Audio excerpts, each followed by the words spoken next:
estağfurullah. Cezmi Hocam bir iki laf etmek ister misin? Belki şeyler, yani karışık demekti bir şöyle hizaya sokmak bakımında. Ben de bu sene 125. doğum yılı Müstecip Bey'in Romanya'daki yazıları üzerine bir çalışma hazırladım. Baskıda inşallah yıl bitmeden tanıtımını yapma imkanımız olur. Emel, evet, Türkiye'deki Kırım Hareketi'nin tartışılmaz, öncü amiral gemisi. Fakat Müstecip Bey Emel'i Romanya'da çıkardığında başlangıçta Kırım davası yok. Hatta daha enteresan bir şey, bütün Emel'deki yazıları Müstecip Bey'in imzasıyla, Tekin imzasıyla, Gültekin imzasıyla yazdığı yazıların içerisinde doğrudan Kırım'la ilgili 4-5 yazı var ancak. O Kırım davasına ilişkin yazıları kime bırakmış? Kırım'da görev yapmış Cafer Seydamet Bey. Fakat Müstecip Bey'in çok daha farklı yaptığı bir iş var. Milli kimliği inşa etme. Dedik millet var, milli şuura ilişkin bazı kırıntılar var ama Müstecip Bey öncesinde bir milli kimlik yok. Milli kimlik ancak Müstecip Bey'le ve neyle? İşte 1933'ün ilkbaharında başlıyor. 34'ün yazında bitiyor bu Dobruca Hars heyeti çalışmaları. Hars heyeti eliyle bütün köylerdeki milli şuuru canlandıran işler. Ki Müstecip Bey'in ilk yazıları millet nedir, milliyet nedir, milli sürekli o yazılar aslında milli şuuru canlandırıyor. Bir başka çalışmam daha var, onu da inşallah önümüzdeki yıl yapacağız. Müstecip Bey'e kadar şey yok, bir milli kimlik yok.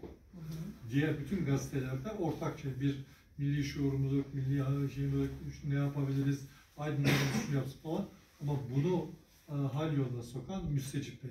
Dolayısıyla Müstecip Bey olmasaydı Dobruca'da bir Tatar kimliği, bir Türk kimliği olmayacak. Bunu çok rahatlıkla bu şekilde ifade edebiliriz. Evet.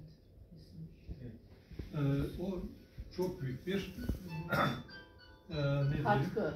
Ve sonrasında da Müstecip Ülküsal Türkiye'ye gelmek zorunda kaldıktan sonra aslında Türkiye'deki diasporayı da canlandırıyor. Yani burada çünkü Emel'i tekrar çıkarıyor ve yani en çok çalışanlardan bir nevi hareketin lideri oluyor. Onun yaptığı işin kıymeti nereden? Romanya'daki komünist hareket dik karşıtı değil. İyi kurumlar devam ediyor, camiler, kiliseler. Ama fena da milliyet karşıtı. Özellikle azınlıklar içerisindeki milliyet karşıtı ve sosyalist hareketin Dobruca'da yaptığı ilk iş Emel muhiti içerisindeki aydınların peşine düşmek. Evet. Hatta yani ilk şehit'te Müstecip Bey'in kardeşi evet. Necip Hacı Fazıl. da şehit ediyorlar. Evet. Şimdi tabii Necip Hacı Fazıl'dan bahsederken 3 ay kadar önce gene Romanya'dayken orada kartlarla, yani işte Metin Başkan da bilir, 95 yaşın üzerinde insanlarımız var. Ben bir tek şey sordum. Dedim ki ya özellikle 43'te Almanlar şeyden parça parça Kırım'dan geri çekilmeye başladığında Kırım'dan çok fazla Tatar'ı aldılar. Almanya işlerine Ostarbayt'a olarak götürdüler. Çalışma kamplarında çalıştırmaya.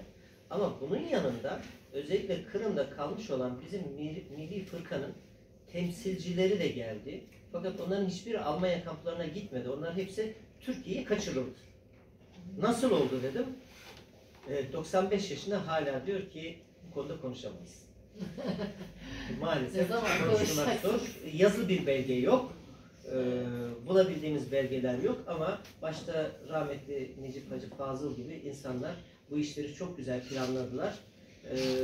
Kırım, Romanya, Türkiye üçgeni çok güzel bir şekilde çalıştı ama orada gerçekten Müstecip Ülküsal'ın, Necip Hacı Fazıl'ın, Edige Kırmal'ın, Cafer Seydamet Kırmer'in organizasyonuyla yaptıkları çok büyük çalışmalar var. Şeyde mesela Necip Hacı Fazıl'ın şehadet haberini akrabalara ileten Lamia Hanım ve kardeşi Şahizer Hanım İstanbul'dalar. Evet. Onlarla konuşmalı. Konuşmuyorlar. Hala konuşmuyorlar. Evet. Maalesef. Ama bazı resimleri bizimle paylaştılar. Bazı Evet, bazı. resimleri onlardan aldık. Birkaç tane resim var.